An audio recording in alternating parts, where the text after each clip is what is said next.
주께서 주신 결말을 보라 라는 제목으로 우리 하나님의 말씀을 증거하겠습니다. 야고보서의 말씀은 우리가 예수 그리스도를 온전히 믿는 믿음을 가지고 어떻게 행동할 것인가, 어떻게 우리가 가지고 있는 믿음을 나타내 보일 것인가에 대한 강조점이 있습니다. 그래서 1장부터 여러 가지 실제적으로 살아가는 우리의 삶 속에서 경험하고 있는 중요한 주제들에 대해서 말씀을 하고 있는데, 늘 그 행하라는 명령과 함께 우리의 지금 현재 상태가 얼마나 처참한 죄 가운데 있는가, 그것을 이제 들춰내고, 그래서 예수님 안에서 우리는 마땅히 이런 삶을 살아야 된다, 그러니까 복음으로 늘 우리를 다시 이끌고 있는 것을 보게 됩니다. 오늘 4장 13절부터 이제 5장 12절까지 읽었습니다. 내용을 보면은 짧게 중요한 교훈들이 있는 것으로 볼 수 있지만, 전체적으로 예수 그리스도께서 우리에게 오시고 또 우리를 위하여 죽으시고 부활하시고 승천하시고 성령님 보내주시고, 그 다음에 이제 앞으로 다시 오실 것이다 라고 하는 이 마지막의 결말을 바라보면서 우리가 어떻게 살아가야 되는지를 사실 좀 말씀하고 있습니다. 그래서 이렇게 좀 본문이 좀 길긴 한데 하나의 본문으로 이렇게 잡았습니다. 13절부터 17절까지의 내용은 이런 거예요. 들으라, 너희 중에 말하기를 오늘이나 내일이나 우리가 어떤 도시에 가서 거기서 1년을 머물며 장사하여 이익을 보리라 하는 자들아. 그러니까 이제 어떤 사람을 지칭하고 있냐면은 계획이 있는 사람이에요. 계획이 있는 사람인데 장사를 통해서 뭔가 이윤을 창출하는 그런 비즈니스를 하는 사람을 향해서 지금 말씀하고 있습니다. 자, 이 사람은 내가 지금 어떤 도시에 가서 1년을 거기서 머물고 이런 저런 일을 이렇게 하면서 장사를 하게 되면은 반드시 이익을 볼 것이다. 이게 오늘날 비즈니스를 할 때에 반드시 계획이 있어야 되고, 또 시장 조사가 있어야 되고, 또 이것을 할 때 어떤 이익들이 있을 것이고 어떤 이윤을 창출할 것인가, 이런 계획이 없이 우리가 사업을 할 수 없잖아요. 그래서 3절에 나오는 이 말씀은 그냥 상식적인 사람 아닌가, 우리는 이렇게 이제 생각할 수 있습니다. 그런데 성경은 지금 이렇게 살아가고 있는 삶이 하나님과 아무 관계가 없는 삶이라면 이것은 16절 허탄한 자랑이고, 이것은 악한 것이고, 그 다음에 17절 죄라고 말씀하고 있습니다. 여러분, 놀랍지 않습니까? 아니, 자본주의 시대에 우리가 살고 있는데 우리는 계획이 있어야죠. 그 세상이 지금 어떻게 돌아가는지 지식이 있어야죠. 그리고 지금은 얼마든지 지금 세상이 어떤 방향으로 흘러가고 있는지 나름대로 미래에 대한 예측을 또 할 수 있어야 되죠. 그거 없이 어떻게 살아갈 수가 있겠습니까? 그죠? 근데 오늘 좀 고민해야 될 게, 성경은 이 부분에 대해서 악한 것이다, 죄까지 말씀하고 있는 것이 정말 그런가? 여러분, 이 부분을 지금 이야기하고 있습니다. 어떤 거냐면은 지금 우리는 말세를 살아가고 있습니다. 여러분, 말세라고 하는 거는 예수님이 다시 오시는 그 시점이 말세를 의미하기보다는 말세의 이제 끝이죠. 말세의 시작은 예수님의 오심부터 사실 시작이 되는 거예요. 그래서 우리는 말세라고 하는 것은 예수님의 오심과 다시 오심 전체를 말세 이렇게 이제 이해를 하시면 돼요. 왜냐하면은 나중에 5장에 이렇게 그 부자들을 향해서 경고를 하면서 뭐라고 이야기하냐면은 3절에 너희가 말세에 재물을 쌓아도다 이렇게 말하고 있잖아요. 그러니까 지금이 말세라는 거잖아요. 근데 지금이라고 하는 게 그 2000년 전 지금 이 말세라고 말씀하고 있잖아요. 그래서 구약 성경에도 이 마지막에 대한 표현이 주님의 날 이렇게 단수로 표현한 게 있고, 날들, 마지막 날들 이렇게 복수로 이렇게 표현을 하고 있는데 메시아가 오게 되면은 그게 이제 마지막 주님의 날이다라고 하는 것은 알았거든요. 근데 주님의 오심과 함께 세상의 여러 가지 불의가 바로 심판이 되고 이제 하나님의 거룩한 백성들은 이제 메시아가 가져오시는 그 나라에서 이제 영원토록 살게 된 것이다라고 하는 이렇게 좀 이례적인 사건으로 좀 생각을 했어요. 근데 주님이 오시는 그 날이 이렇게 우리는 예수님의 초림, 처음 오심과 두 번째 오심이라고 하는 이 기간 전체에 걸쳐 있다라고 하는 것을 알게 되었다라고 하는 것이죠. 그래서 구약 성경에 주님의 날이 특별히 이제 심판에 대해서 강조를 하고 있다면 다시 오시는 우리 주님 그 날에 초점을 좀 맞춰져 있고 이제는 주님의 오시는 그 날이 어떤 은혜의 시대, 새로운 시대를 여는 것이다라고 하는 개념으로 말씀하고 있다면 초림에 방점을 두고 있고 또 이 두 가지가 같이 섞여 있는 것도 있습니다.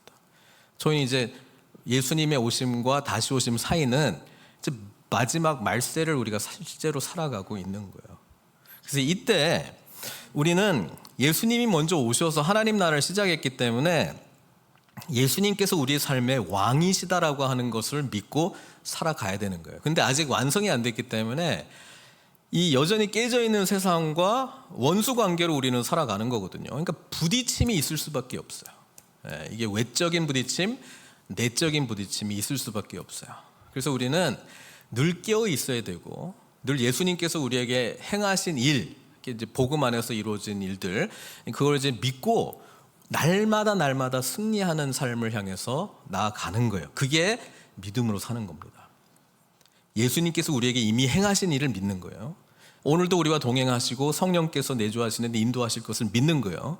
그리고 앞으로 주님의 나라가 지금 힘들고 어렵고 막 억울하기도 하고 막 이렇게 하는데 불의도 막 보이고 정말 주님이 계시다면 정말 세상에 이럴 수 있을까라고 하는 마음도 있는데 하여튼 마지막에 완성될 것이다라고 하는 소망을 가지고 우리는 살아가는 거예요. 이게 예수님을 믿는 사람들의 삶이라고 하는 거예요. 그러니까 예수님을 온전히 믿었다면 우리가 예수님을 믿고 이제 하루하루가 시작이 되면서 주님이 어떤 분이신가를 점점 알아가고 자라가야 돼요. 말씀이 더 우리에게 선명하게 들려지기 시작해야 됩니다. 그리고 우리는 하나님의 뜻이 무엇인지를 더 선명하게 분별하면서 가야 되는 거예요. 하나님의 뜻은 어디에 있느냐? 명령과 약속들을 다 모아놓으면 그게 하나님의 뜻이에요. 하나님은 우리의 죄를 구원하시기 위해서 예수님을 보내주셨고 죄의 문제를 해결받고 새로운 하나님이 다스리시는 메시아의 나라, 주님이 다스리시는 그 나라로 저와 여러분들을 초대하셨고 이 세상은 없어지고 주님이 만드시고 창조하신 이 새로운 세상이 완성될 것이다라고 하는 게 저와 여러분들에게 주신 약속의 말씀이에요. 그래서 우리는 이 땅에 비록 여전히 살고 있지만은 하늘에 속해 있는 자로 살아가야 되는 거예요. 그러니까 이런 삶을 살 때 주님의 뜻을 알지 못한다, 주님이 나와 함께 하시고 동행하시고 인도하신다, 이런 거를 신앙생활의 연차가 지나가는데 여전히 나는 모르고 있다 그러면 뭔가 지금 잘못된 거예요. 병든 거예요. 안 자라고 있는 거예요. 우리는 내가 종교 생활이 더 익숙해지고 있는지 주님과의 동행이 익숙해지는지 그걸 분별하면서 갈 줄 알아야 돼요. 그러니까 예수님은 우리에게 인격적으로 찾아오시고 만나주시고 그래서 우리에게는 사랑의 감정이 생긴단 말이에요. 그래서 예배 드릴 때 감격이 있어요.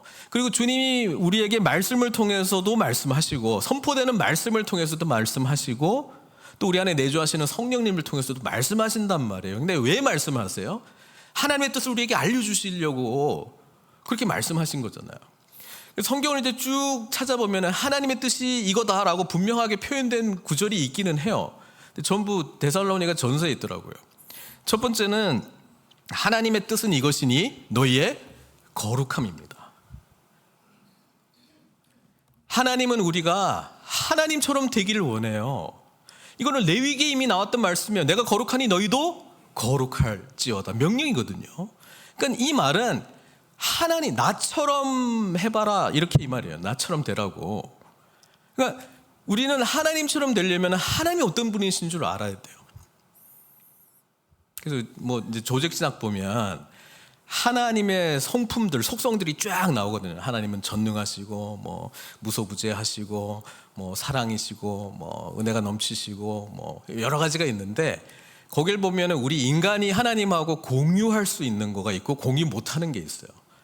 우리는 뭐 무소부재하지 않고 전지전능하지도 않잖아요. 그러니까 그런 건 안 되지만 하나님은 공의로우시고, 하나님은 사랑의 하나님이시고, 오래 참으시고 은혜를 베푸시고, 뭐 이런 거는 우리가 하나님을 닮을 수 있는 부분이 있다는 거예요.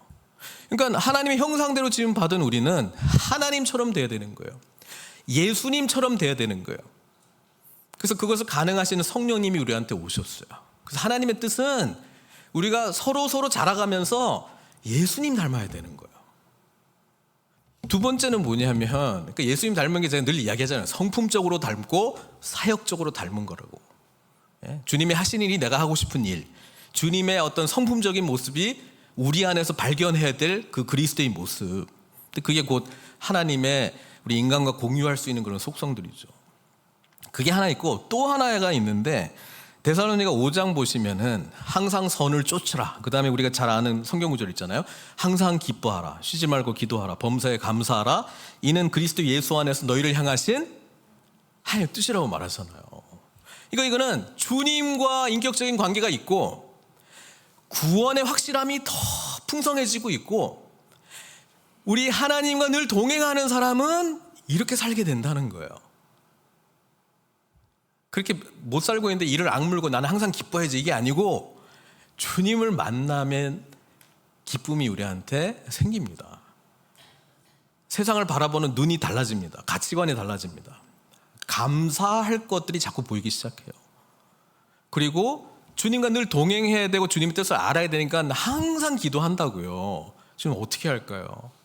주님, 내 안에 성령님의 탄식 소리가 막 감정으로 느껴지고 전에는 그렇게 안 했을 텐데 막 기도하고 싶고 뭐 이런 거예요. 그렇게 우리가 된다고요. 그냥 이거는 그렇게 돼요. 그냥. 그래서 지금 13절에 말하고 있는 하는 사람은 주님을 모르는 사람이에요. 근데 아는데 주님이 동행하시고 주님이 왕이 여전히 아닌 사람이에요. 이 사람은 자기 미래가 있잖아요. 근데 지금 14절에 보니까 우리는 어떤 존재라고요? 내일 일을 알아요? 몰라요? 알아요. 몰라요. 우린 모른다고. 그런데 아는 것처럼 살아요. 여기 계신 분들 오늘 집에 가서 자고 일어나면 내일이 올 거라고 믿잖아요. 안 죽고 우리는 그냥 내일 눈 뜰 거라고 확실하게 믿고 그냥 자는 거 아니에요? 우리는 오늘 우리가 일하는 게 내일 어떤 일이 안 일어날 거라고 생각하고 계속 이렇게 갈 거라고 나름대로 믿는 게 있어요. 그래서 우리가 좀 생각해야 될 게 뭐냐면은 나도 모르게 하나님의 약속보다 더 믿는 게 있어요. 그게 죄라고 이야기를 하고 있는 거예요. 그러니까 지금 내일도 모르는 인간이 우리는 잠깐 너희 생명이 무엇이냐? 생명은 하나님이 주시는 거거든요. 근데 이 생명도 내 거라고 생각해요. 내가 뭐 관리 잘하면 이 생명이 계속 어떻게 좀 막 될 것 같은 그런 그 믿음이 있어요. 건강제 먹고 뭐 이렇게 운동하고 뭐 이렇게 하면 과학적으로도 증명됐기 때문에 막 믿어요 그거를. 근데 우리 주님 뭐라고 이야기하냐면 우리 하나님 뭐라고 이야기하냐면은 그 다 좋은데 지금 옛 하늘과 땅은 어떻게 된다고요? 없어져요. 우리가 지금 살아가고 있는 이 세상은 어떤 세상? 깨진 세상. 우리 하나님과 단절된 세상. 저주받은 세상이라고 이야기를 해요. 성경은요. 어둠이라고 이야기해요. 내가 그렇게 안 믿을 뿐이에요. 세상이 뭐 그걸 알겠는데 저쪽에 좀 안 좋은 동네만 말이라는 거지. 여기 오렌지 카운티는 아니잖아요, 하나님. 우리 예배당 아니잖아요. 내가 살고 있는 집은 아니잖아요. 내가 지금 좋은 사람들하고 좋은 일들을 하고 재밌는 일들을 하고 있는데 거기는 아니잖아요, 하나님. 그렇게 생각하고 있어요. 근데 성경은 그거 아니라고 이야기합니다. 이거 보면 다 없어질 것들이야. 근데 우리가 얼마나 여기에 그냥 무진장 에너지를 쓰고 있는지 몰라요.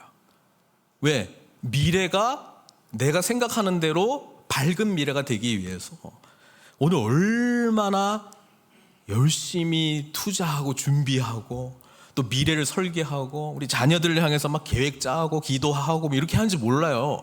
저는 이게 나쁘다는 이야기가 아니에요. 그런데 예수님을 알면 알수록 우리는 우리의 요구의 기도보다도 하나님 뜻이 무엇인지를 묻는 기도로 바뀐다고요. 우리의 관심은 정말 이 세상이 다 없어지고 주님께서 시작하신 이 나라가 완성되는 것이 정말 믿어진다면 거기에 가장 중요한 가치와 삶의 목적이 뭘까라고 하는 것을 발견했을 거라는 거예요. 발견 못하니까 너 이제 내일 뭐 할 거야? 몰라. 근데 내 생각은 이래. 나 1년 지금 플랜이 있는데 지금 어떤 도시에 가가지고 지금 거기가 뭐 시장 조사해 보니까 이런 게 좀 필요하대. 그럼 거기 하면 대박 날 거야. 나 부자 될 거야. 그거 했다는 거야. 근데 지금 14절은 1년? 내일도 어떻게 될지 모르는 우리 인간들이래요. 여러분 생각해 보세요. 우리는 이제 그 미신적인 어떤 세상에서 미신이라고 하는 게 뭐냐면은 나름대로 어떤 그 사람은 하나님과의 관계가 단절된 이후에는 우리는 하여튼 뭔가를 섬기기 위해서 창조된 인간인데 하나님이 없으면은 뭐라도 섬겨야 돼요. 근데 미래가 불투명하잖아요. 그러니까 미신적인 신앙들이 막 들어오는 거예요. 이렇게 하면 미래가 보장될 것 같으니까. 근데 이제 과학이라고 하는 게 들어왔잖아요, 요즘은. 그 다 거짓말이고 말도 안 되는 거. 우리는 과학적인 데이터를 축적을 해가지고 이제는 미래를 예측을 해요. 과거의 추이가 이러니, 예측이라고 하는 건 이거든. 추이가 이러니 대체적으로 그래프가 이렇게 가. 그러니까 미래 한 달 후 미래는 이렇게 될 것이다. 그걸 더 믿어요. 그래서 요즘은 하나님보다 데이터를 더 믿거든요, 사실은요. 그래요. 뭐 다음 주 날씨 통계된 데이터가 있잖아요. 대체적으로 기후가 이렇게 되고 우리 대체적으로 많은 요소를 했는데 이렇게 되면은 뭐 비가 온다 안 온다, 뭐 날씨가 이렇다 저렇다 우리 대충 예측을 할 수 있어요. 그래서 이런 것들을 하다 보니까는 인간이 되게 교만해졌어요. 우리는 우리를 누구보다도 어느 때보다도 잘 알고 있고 질병이나 이런 거는 어느 때보다도 우리는 다 고칠 수 있고. 근데 생각해 보세요. 우리 크리스찬으로 고쳐서 뭐 어떻게 할 건데요? 이 세상이 다 없어질 거면. 그렇다고 염세주의로 가라는 건 아닙니다. 제가 지금 말씀하고 있는 거는 하나님을 신앙하는 삶이 정말 마지막에 주님의 완성될 하나님의 나라를 진짜 소망하는 삶이라면 우리는 오늘 이 깨진 세상에서 살 때에 그냥 살 수는 없어요. 우리 13절처럼 살 수는 없다는 이야기예요.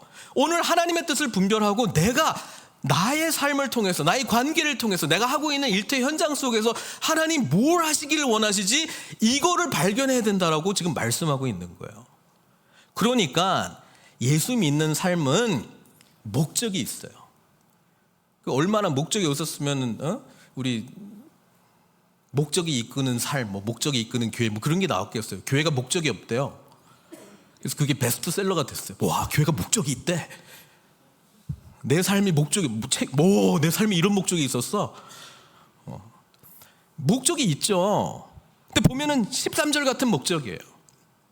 이거 예수 빼고 하나님 빼고 기독교 빼고 그냥 세상 사람 누구나 다 갖다 모아놓고 뭐 하고 싶어요? 어떻게 살고 싶어요? 하면 뭐 누가 신앙인인지 구분이 안 돼요. 비슷해요, 뭐가.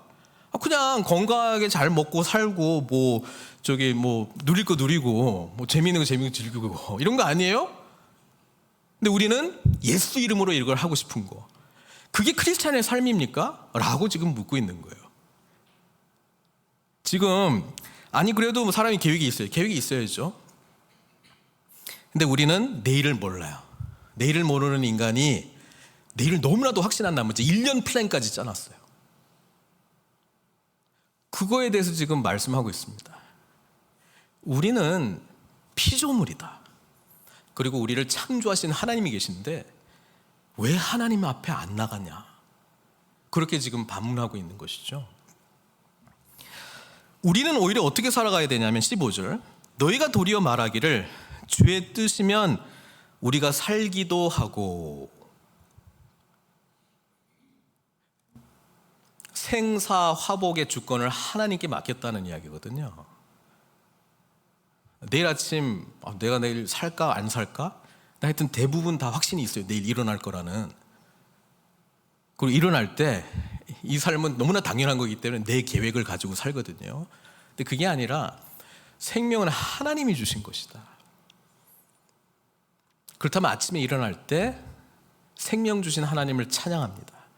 호흡을 주신 하나님을 찬양합니다. 오늘 나의 삶을 주님께 드립니다. 예전에 김동원 목사님 설교를 제가 들으면서 그 외에 무슨 달이죠? 성수대인가요? 이렇게 그때 아침에 인사하셨던 게 잘 다녀오겠습니다. 근데 가고 오고 하면서 다리가 다 무너졌는데 그 다음부터 인사가 가겠습니다. 왔습니다. 이렇게 인사하신다고 하잖아요. 우리의 이 작은 표현 속에 되게 확신하는 게 무지 많아요. 생각해 보면 그 15절에 우리가 예수님이 우리에게 생명을 주셨고 우리에게 새로운 시대가 이제 주님의 다스림 속에서 시작된 사람들은 어떻게 살아가냐면은 이 주님의 뜻이면 주님의 뜻이기 때문에 저에게 이런 구원의 은혜를 주셨습니다 라고 하는 것을 믿으면 이제 주님의 뜻을 구하면서 이것이나 저것이나 하리라 이것을 이제 말씀하고 있습니다. 그런데 13절처럼 여전히 살고 있다면 우리는 우리의 삶의 전 영역을 하나님께 맡기지 않았다는 거예요. 그리고 하나님보다 더 의지하는 뭔가가 나한테 있다는 거예요. 그걸 지금 끄집어내고 있습니다. 그게 참 계획성이 있는 사람이야 라는 게 아니고 16절은 어떻게 이야기하냐면 이거를 허탄한 자랑이라고 이야기합니다. 그러니까 지금 하나님이 어떤 분인지 내가 어떤 존재인지를 제대로 못 보고 있다고 이야기를 하고 있고요. 우리가 가지고 있는 잘못된 확신을 주는 것을 너무 의지한 나머지 나는 잠깐 보이다가 사라지는 안개 같은 존재인데 예수님 때문에 내가 영원한 생명을 받고 왕 같은 제사장이 된 존귀한 것을 안 붙들고 그냥 이 세상 속에서 나는 내가 통제를 잘하고 과학적 데이터를 통해서 미래를 잘 예측을 할 수 있으면 나는 내가 원하는 삶을 잘 살 수 있을 거야 라고 하는 걸 가지고 계획적 있게 살아갈 수 있고 고로 미래가 약간 밝은 그런 삶을 살 수 있다고 생각하는 게 우리라는 거예요. 이게 성경이 말하는 거예요. 그게 허탄한 자랑이라고. 여기 영어 성경은 이렇게 말하고 있습니다. Boast in your arrogant schemes. 아주 교만한 계략 같은 거다. 그거를 말하고 있습니다. 우리는 계획성이 있는 삶, 뭐 하고 싶어? 라고 물어볼 때 난 이런 거 하고 싶어. 나는 인생이 이런 거라고 생각해. 라고 나름대로 정의를 내리고 거기에 맞춰가지고 내 인생을 막 꾸려가고 준비하고 막 하는 거 그거를 전혀 나쁜 거라고 생각하지 않고 우리는 장려하고 싶죠. 여기는 자유의 땅이니 원하는 대로 큰 꿈을 꾸고 하고 싶은 대로 막 포부를 갖고 살아라. 이게 세상이 주는 메시지거든요. 성경은 그게 아니라 이 세상이 정말 어떤 세상인지를 뚜렷하게 쳐다보고 하나님이 예수님을 통해서 시작하신 이 새로운 세상에 우리는 주인공들로 구원받았고 성령의 인치심을 받았는데 그 나라를 위하여 쓰임받고 여전히 깨지는 세상 속에서 우리가 어떻게 살아가야 될지 계속해서 하나님의 인도하심 구하면서 살아가야 되지 않겠는가 그렇게 지금 말씀하고 있는 거잖아요. 허탄한 자랑이라고 이야기를 하고 있습니다. 그래서 우리의 고민은 내가 지금 살아가고 있는 나의 삶의 모습 속에 나도 미처 생각하지 않는 상식적인 삶이었는데 이게 허탄한 자랑인가? 라고 하는 질문을 가지고 우리가 하나님 앞에 나아가야 될지도 몰라요. 더군다나 허탄한 자랑에서 끝나지 않고요. 허탄한 자랑은 다 뭐라고요? 그러한 자랑은 악한 것이라고 이야기를 하고 있습니다. 이거는 세상과 완전히 대치되는 거잖아요. 사람의 계획이 있어야지. 예? 탄탄한 근거를 가지고 미래를 설계할 줄 알아야지. 맞거든요.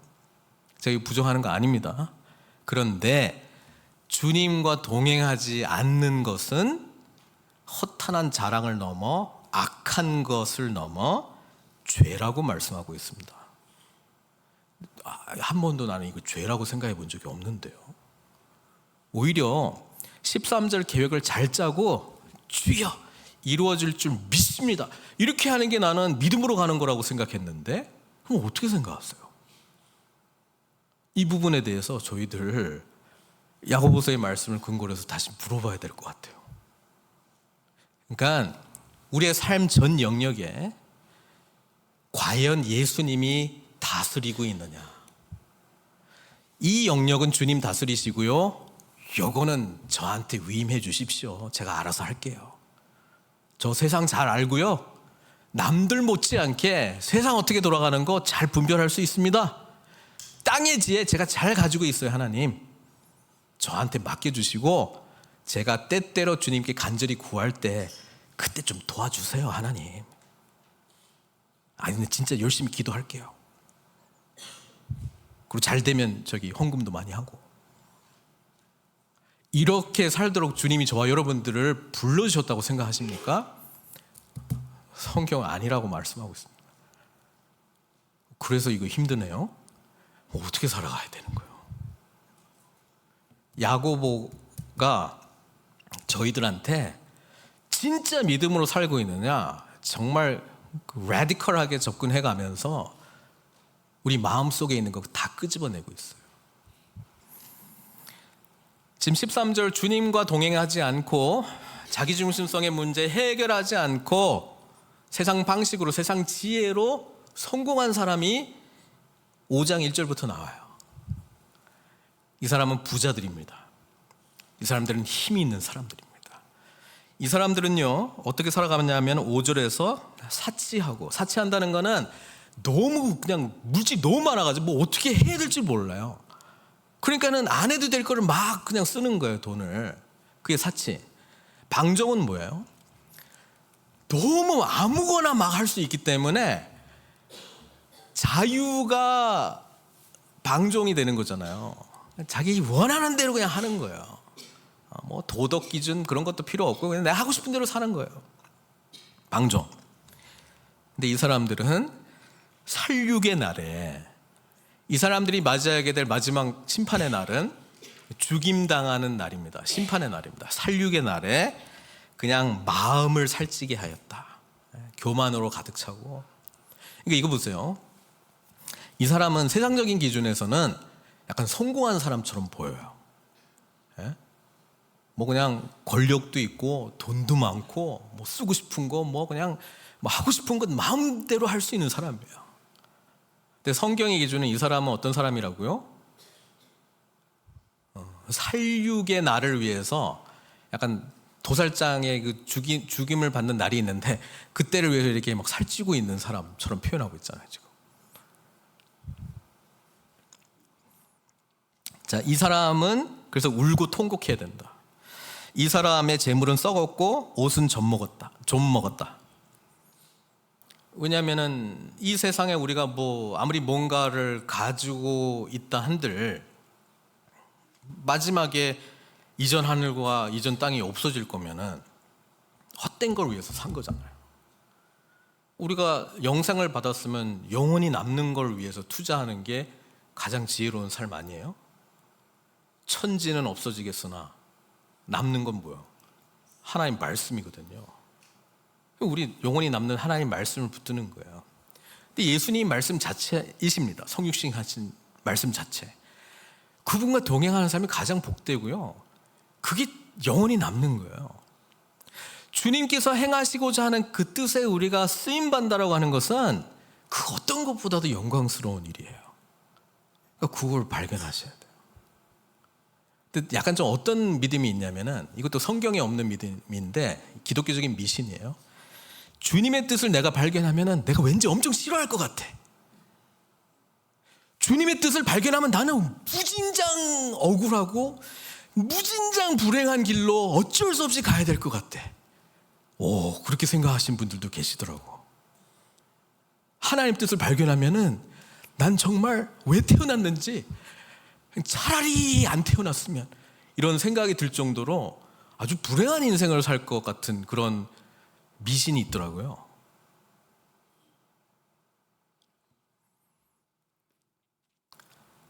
우리 하나님 우리를 창조하신 분이시고요, 우리에게 생명 주신 분이십니다. 전지전능하신 분이십니다. 안 믿으니까 전지전능하신 하나님께 안 가는 거죠. 세상 지식이 더 믿을만 하니까 내 경험적으로도 그렇고 그걸 더 신뢰하죠. 여러분, 갈수록 세상은 어떻게 생각하는지 모르겠지만 저는, 이건 제 생각, 그러니까 이거는 지워도 돼요. 기억 안 할 때. 갈수록 예측불허의 세상으로 가는 것 같아요, 지금. 갈수록. 예? 상상 초월의 이상한 세상으로 막 갈 것 같아요, 막 느낌이. 이때 우리 크리스찬은, 여기서부터 들으세요. 이때 우리 크리스찬들은 하나님의 뜻을 선명하게 분명해야 돼요. 분별해야 돼요. 그분의 뜻에 납작 엎드리고 순종해야 돼요. 가장 복된 삶입니다. 그게 성경이 지금 말하고 있어요. 이 부자들의 특징이 뭐냐면은 자기가 위에처럼 허탄한 자랑을 하고 있는지도 무감각, 그 다음에 악한 일을 하고 있다는 것도 무감각, 그리고 이렇게 살고 있는데 좋아, 행복해. 이게 세상의 거짓 진리에 빠지게 될 때 나타나는 가장 안타까운 일인데요, 몰라요, 자신의 죄를. 이들이 어떻게 부자 되었는지 성경은 이렇게 말합니다. 보라, 너희 밭에서 추수한 품꾼에게 주지 아니한 삭시 소리 지르며 그 추수한 자의 우는 소리가 만군의 주의 귀에 들렸느니라. 그러니까 이게 이 일꾼들에게 정당한 그런 일당을 주지 않고 착취한 거예요. 그래서 부자가 됐어요. 근데 이 돈도 어떻게 할지 몰라가지고 사치했어요. 뭐 계획도 없는데 그냥 뭐 하고 싶은 대로 막 살았어요, 그냥. 근데 이게 나는 너무 성공했어, 나는 너무 행복해, 잘하고 있어, 사람들 나를 되게 부러워해, 뭐 이렇게 완전히 착각 중에 착각 속에 빠져가고 있는데, 자신은 행복하다고 생각하는데 우리 하나님의 관점은 그냥 그 살육의 날에 마음을 살찌우는 그런 사람으로 좀 보고 있거든요.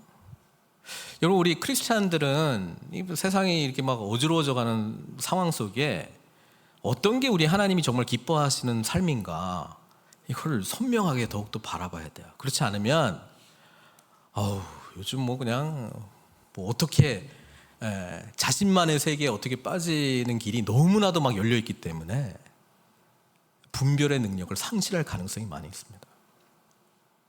그게 너무 무서운 것 같아요. 그 다니엘서에서 예언하면 마지막 시대에 그냥 막 교통이 막 왕래가 빨라지고 정보 교환이 막 이렇게 빨라지잖아요. 그러니까 이게 좋은 쪽으로 빨라지면 좋은데 나쁜 쪽으로 더 빨라지는 거예요. 전에는 혼자만 범죄했던 게 이제는 막 공동체를 이루면서 범죄를 하고, 전에는 지역에 한계돼 있었던 게 이제는 막 세계를 초월해서 범죄가 가능하고, 뭐 이상한 세대로 점점 가고 있어요. 그리고 더 놀라운 것은 미래에 대해서 너무나도 확실하게 예언해 줄 수 있는 그런 데이터를 생성해내는 데가 지금 막 일어나고 있어요. 우리 인간은 원래 하나님을 닮은 존재로 창조되었는데 지금 그 창세기에서 금했던 생명나무의 열매를 막 건드리려고 하고 있고, 전지전능의 영역을 막 건드리려고 하고 있어요, 지금. 근데 그게 하나님이 아니야. 저는 가끔 이런 생각하면 깜짝깜짝 놀래요. 그리고 다 지금 그거 하고 있어요. 하려고 하고 있어요, 지금. 우리 크리스찬들이 세상을 바라보는 관점을 하나님의 관점으로 지금 훈련해야 됩니다.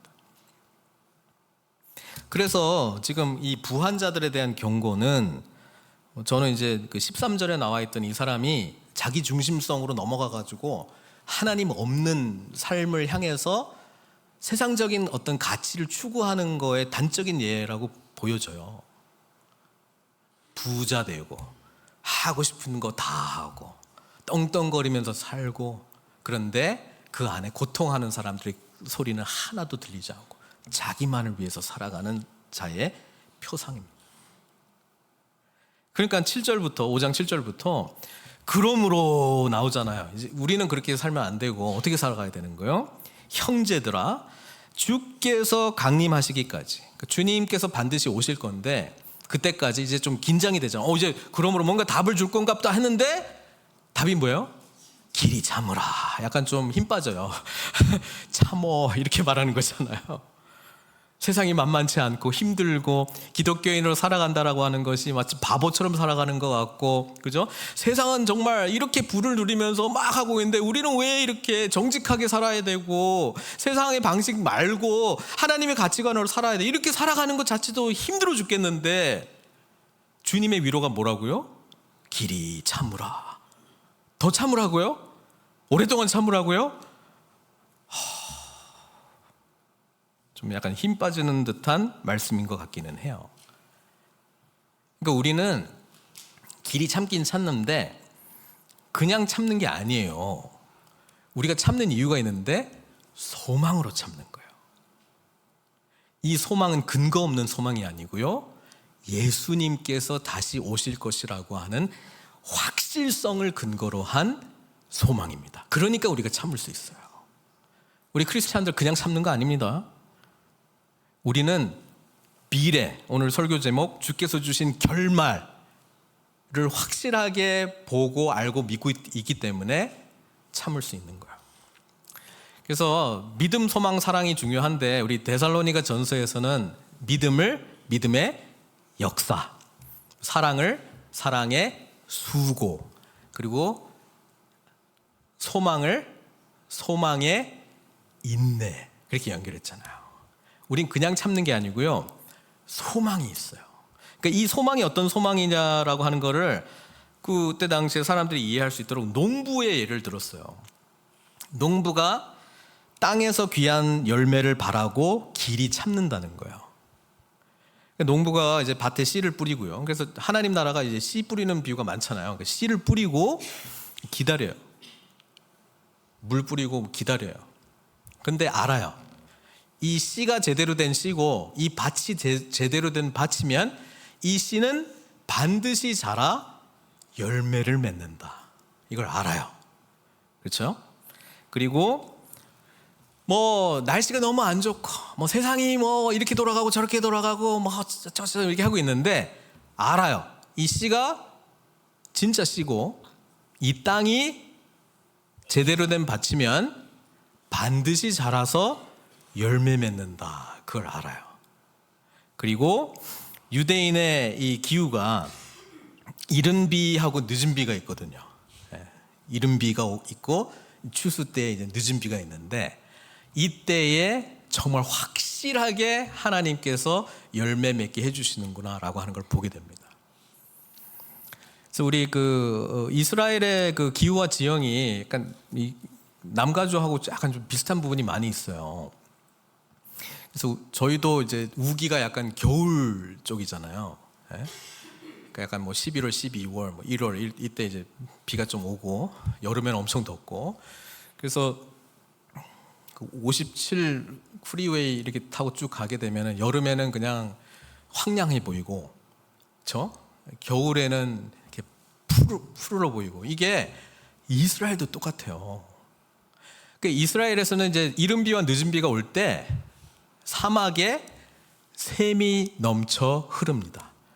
이게 안 될 일을 소망하는 게 아니고 이분들은 매년 봐요, 매년. 그래서 그 흘렀던 그 시내가 샘이 여름 때는 말라버리거든요.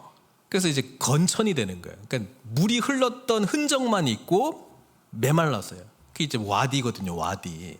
그래서 지명도 무슨 와디 뭐 이런 게 많아요. 가면은 그냥 황량해요. 예전에 물이 흘렀다는 흔적만 있어요. 근데 반드시 알아요. 사막에 샘이 넘쳐 흐를 걸 알아요. 또 우기 때가 오면은 여기 그냥 물이 쫙 흘러가는 게 이렇게 보여진다는 걸 알아요.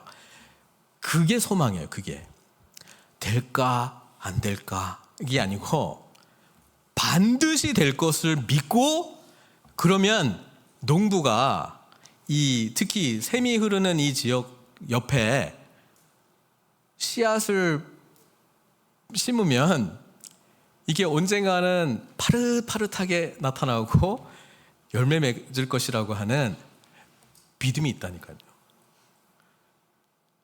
우리는 이른 비와 늦은 비, 이거 신약 시대에 성령님의 오심, 그거하고 연결 많이 시키거든요. 우리 성령님께서 우리에게 오셨어요. 성령님은 하나님 나라의 다운 페이먼이에요. 그러니까 하나님 나라가 어떤 것인지를 성령님을 통해서 우리는 감이라도 잡을 수 있는 거예요.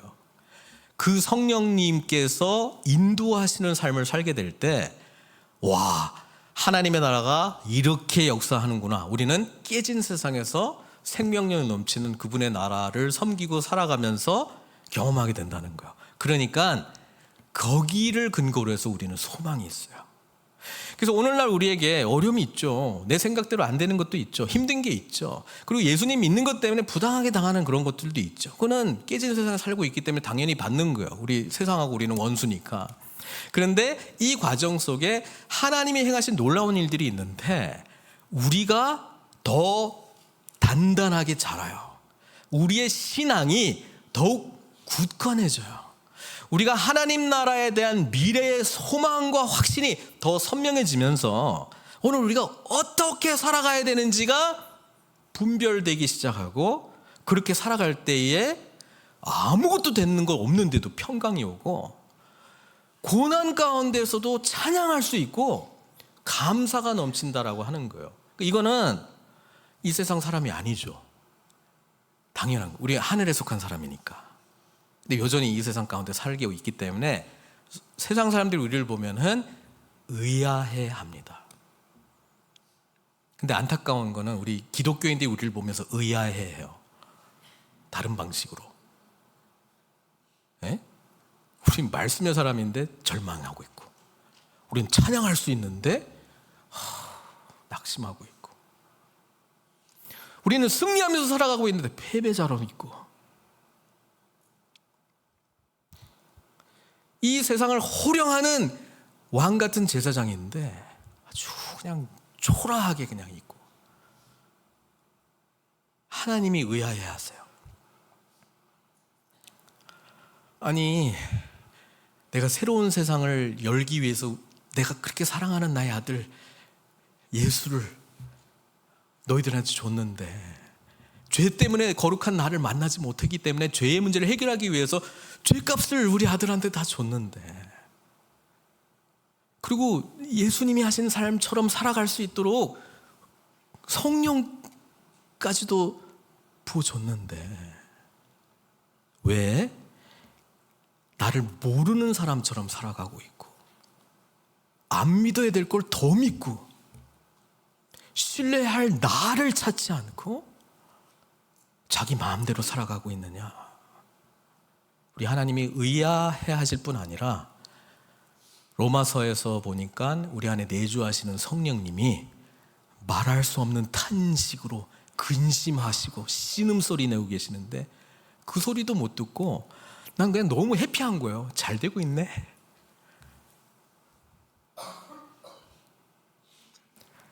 야고보서는 저와 여러분들을 정말 믿음 가운데 있는가 도전하고 있습니다. 그래서 우리는 어떻게 살아가야 되느냐? 길이 참고 인내하는데 소망의 인내를 갖고 마음을 굳건하게 하라. 이 마음을 굳건하게 하라. Stand firm. 어디에? 복음 안에서, 예수님 안에서. 그러니까 우리는 신앙의 연차가 진행이 될수록 공동체 속에서 예수님께로 인도하는 사람들이 필요하고 그분들이 가장 귀한 분들이에요. 하나님의 말씀을 보면서 예수님께서 나에게 말씀하시는 음성이 들려야 되고요.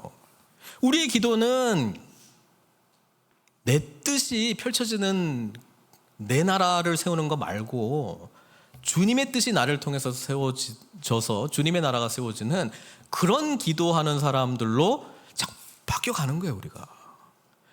그러면서 세상이 던져주는 이런 아픔들과 고난들이 있어요.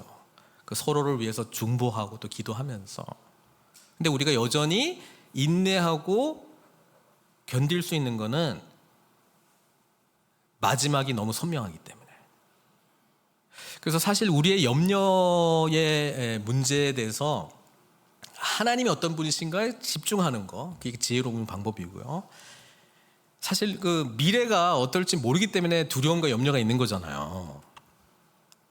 그때도 하나님께 맡기는 기도를 통해서 된 건 없는데 우리는 근거 있는 소망을 갖게 된다니까요. 근데 그 가장 확실한 근거는 우리가 내주하시는 성령님과 인격적인 만남입니다. 그러니까 은혜를 받으면, 주님을 만나면, 성령 충만하면 왜 저럴까 싶을 정도로 담대함이 있고 감사가 있고 기쁨이 있는 거예요. 근데 이게 없으니까 세상 지혜를 의지하려고 해요. 신문이 뭐라고 이야기하냐, 세상 데이터가 과거에도 이렇고 이런 상황이 있어서 이렇게 됐는데 오늘날도 비슷하다, 고로 앞으로도 이런 유사한 현상들이 나타날 것이다. 얼마나 상식적이고 논리적이에요. 그걸 참조하시더라도 마지막 최종 결정권은 거기에 권위를 두지 마시고 우리를 창조하시고 이 세상이 존재하게 하셨고 이 세상을 없애고 새로운 세상을 창조하시는 주님께 우리 모든 것을 올인해야 되지 않겠습니까? 그래서 그 뒤에 나오는 내용은 형제들아 서로 원망하지 말라. 우리가 어려운 일들이 찾아오잖아요. 힘든 일들이 찾아오잖아요. 참고 견뎌야 되는 일들이 찾아오면 자기중심성 가운데 나타나는 첫 번째 반응은 내 때문이 아니고 저 사람 때문이에요. 그래서 형제를 비방하지 말라. 형제를 비방할 때 내가 거기가 왜 튀어나오는가를 먼저 생각을 해봐야 되는데 이 자기중심성의 문제거든요. 이걸 다뤄야 돼요. 왜냐하면 자기중심성의 문제를 다루면 형제는 사랑할 대상으로 바뀌거든요. 섬기고 용납하고 사랑할 대상. 그렇게 돼요. 근데 자기중심성이 있는 사람들이 모이면은 내 생각대로 내 뜻대로 잘 될 때는 오케이, 나의 파트너. 참 뭔가 어긋나면 당신 때문이야. 원망의 대상으로 바뀝니다. 그렇잖아요. 형제를 원망하라 반대말은 형제를 사랑하라거든요. 그리고 그 다음에 이제 선지자들을 고난과 오래 참음의 본으로 삼으라. 이게 우리가 말씀을 깊이 묵상해야 될 일들 중에 하나이기도 하고, 또 이제 선지자들은 하나님의 말씀이 선명하게 들리는 사람들이고 이것을 선포했잖아요. 그런데 깨진 세상 속에 주로 선포를 해요. 선지서들이 거의 기록된 거는 잘할 때 선지자들을 거의 보내지 않고요. 뭔가 이스라엘 백성들이 죄를 범할 때 선지자를 보내거든요. 그러니까 선지자들은 하나님의 이 심판의 말씀 넘어 또 은혜의 말씀, 회복의 말씀이 있기 때문에 그것을 붙들고 여전히 하나님의 말씀을 선포하면서 인내하고 견뎠다는 거예요. 그러니까 그거를 우리가 본받아야 된다라고 말씀하고 있습니다. 왜? 야고보서 2장에도 나오고 여러 번 나왔지만 우리는 말씀으로 태어난 사람들이니까, 우리는 말씀의 사람들이니까, 하나님의 말씀만이 영원히 남을 것이니까. 그리고 말씀이신 주님께서 우리를 위해서 오셨고 죽으셨고 부활하셨고 승천하셨고 성령이 보내셨고 다시 오실 거니까 우리는 그 확실한 믿음의 구원의 시나리오를 완전히 믿고 있기 때문에 우리는 여전히 소망할 수 있다라고 하는 것이죠. 그러면서 이제 욥의 인내를 우리가 들었고 욥에 대한 이야기를 하거든요. 이 욥은 사실 하나님이 인정하는 의로운 사람이었습니다. 의롭고 선한 사람이었습니다. 근데 우리가 욥의 이야기를 보면은 하여튼 사탄하고 이야기를 하면서 아니 지금 부자고 뭐 세상적인 기준으로 행복하니까 하나님을 잘 섬기는 것 아니겠습니까?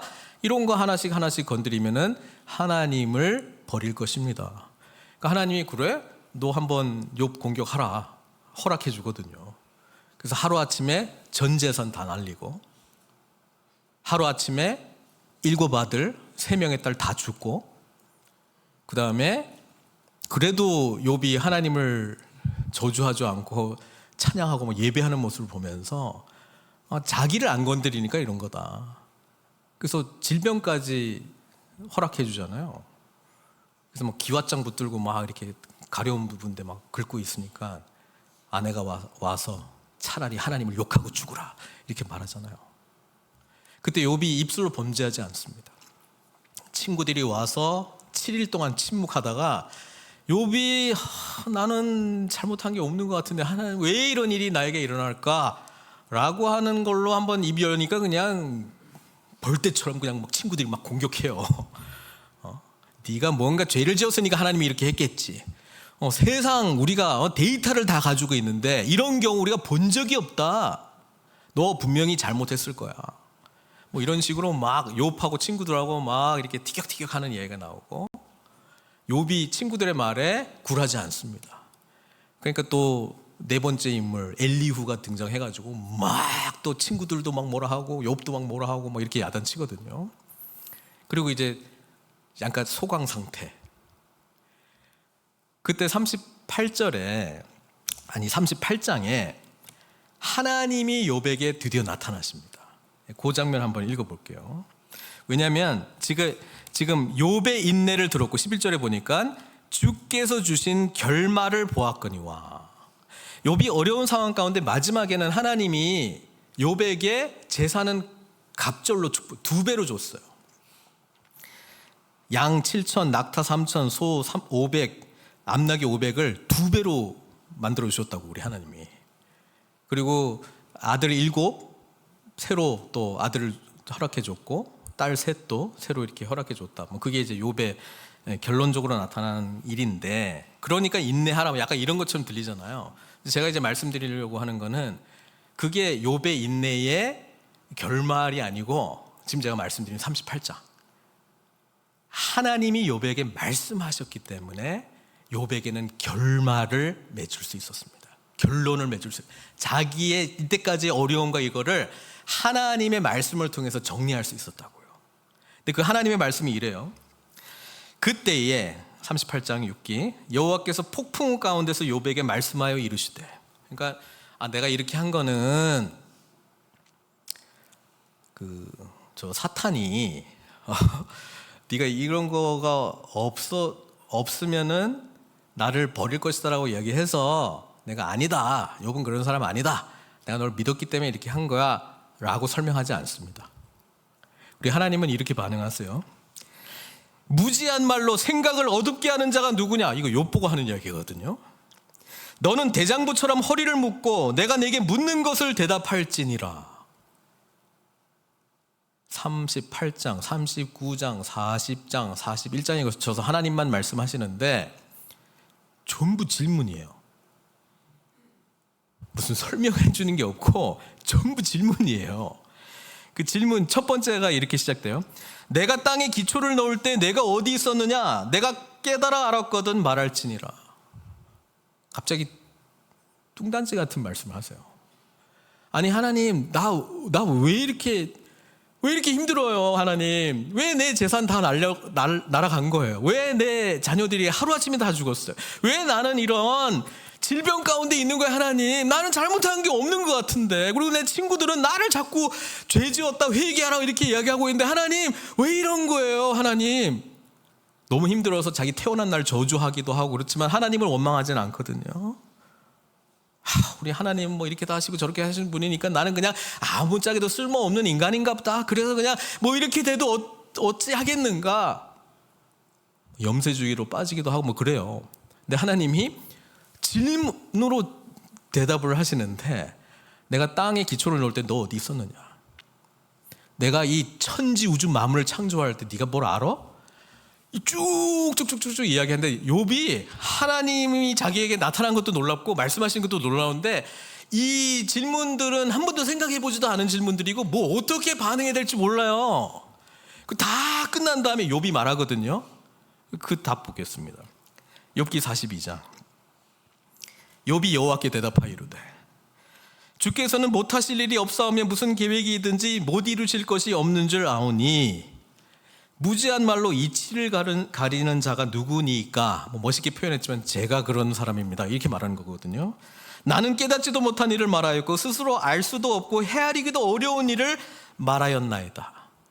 욥이 깨달은 거예요. 하나님하고 나하고는 레벨이 틀리구나. 나의 고민 있잖아요.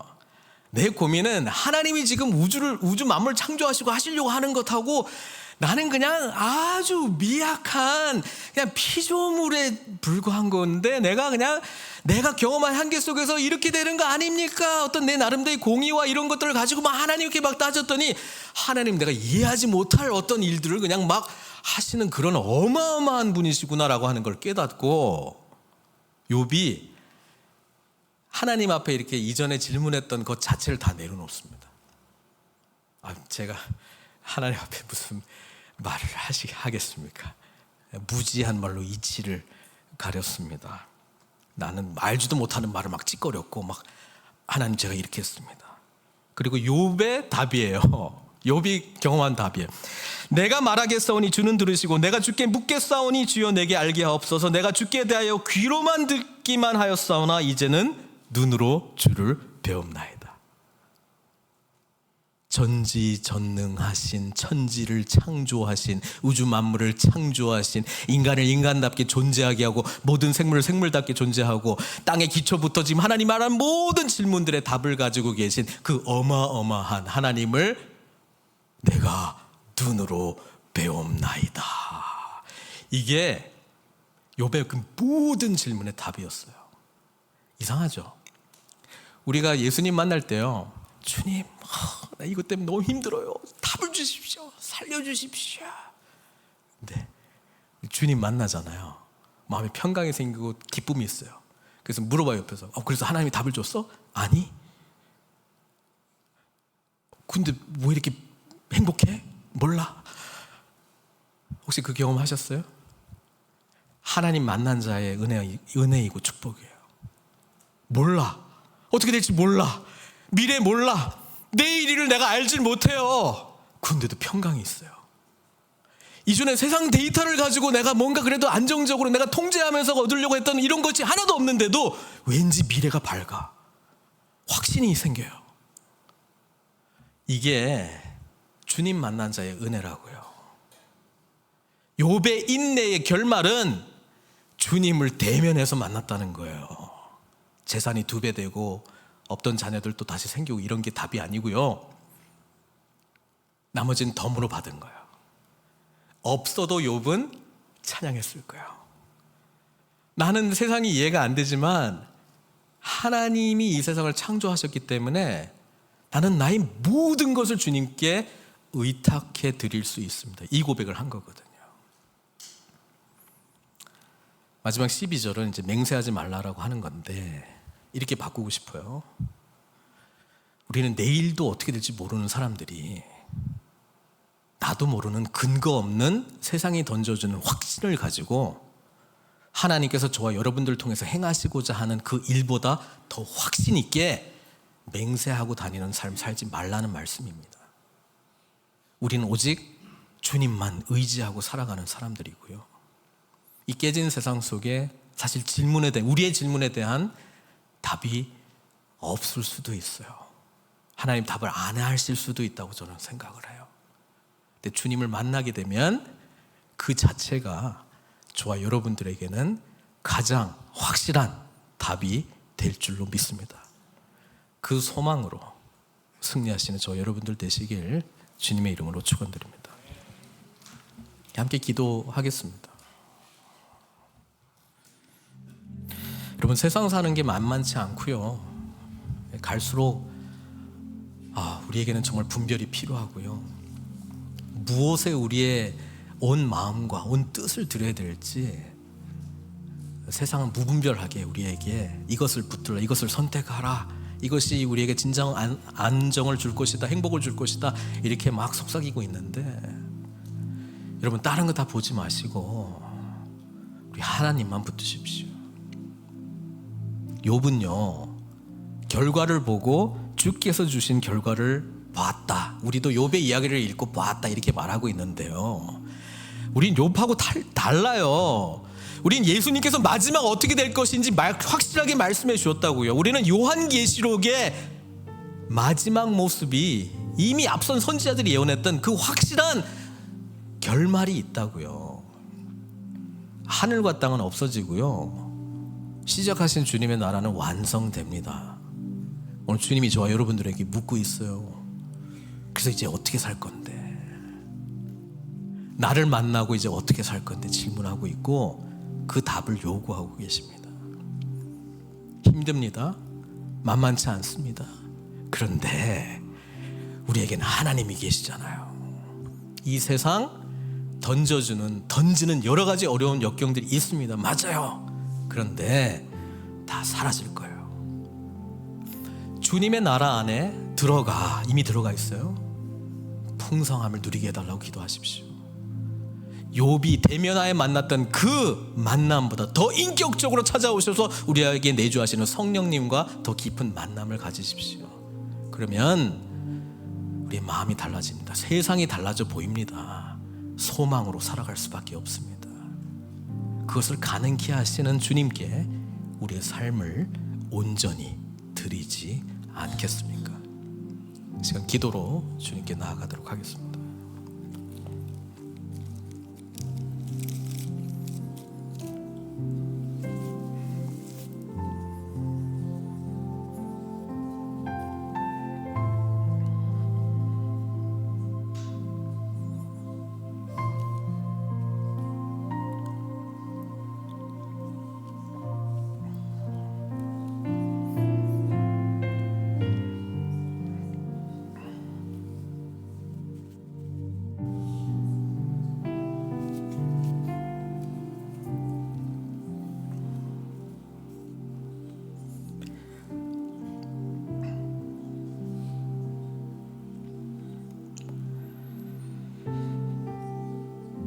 하나님 아버지, 정말 우리는 잠깐 보이다가 없어지는 안개입니다. 근데 우리가 누구인데 이 안개 같은 존재를 사랑하셔서, 죽기까지 사랑하셔서 우리를, 먼지 같은 우리를 구원하시고 생명 주시고 왕 같은 자녀로 삼아 주십니까? 아버지 하나님, 이 세상이 결국 없어지고 주님께서 새하늘과 새 땅을 완성시키실 것이 주님의 뜻이라면, 주님 나라의 영광을 알고 우리의 참된 왕이신 주님의 뜻대로 살아갈 수 있도록 우리 안에 내주하시는 성령님 인도하심을 붙들고 소망하면서 살아가게 해주십시오. 때로 세상이 만만치 않은 것을 경험합니다. 이럴 때도 근거 있는 확실한 소망을 가지고 인내하며 믿음으로 승리하는 저희들 다 될 수 있도록 축복해 주시옵소서. 우리의 신음소리, 토로하는 소리, 간절히 하나님께 부르짖는 우리의 소리를 주님께서는 하나도 외면치 않으시는 줄 믿습니다. 욥이 고통 가운데 부르짖었던 그 소리를 하나님께서는 하나도 외면하지 않으시는 줄 믿습니다. 그러나 욥에게 줄 수 있는 가장 큰 답은 얼굴을 보고 만나주시는 그 은혜인 줄 믿사오니, 오늘 우리들에게도 여러 가지 답답함으로 하나님께 토로하는 우리의 심령 가운데도 진리 되신 성령님, 우리의 마음을 주장하시고 우리를 끝까지 포기하지 아니하시고 일으키시고 함께 하시기를 원하시고 여전히 은혜와 긍휼을 베풀어 주신 주님을 더욱 깊이 만나는 은총으로 우리를 인도하여 주시옵소서. 우리의 삶을 온전히 주님께 의탁드립니다. 주님 홀로 영광 받아 주시옵고 예수님의 귀하신 이름으로 기도드리옵나이다.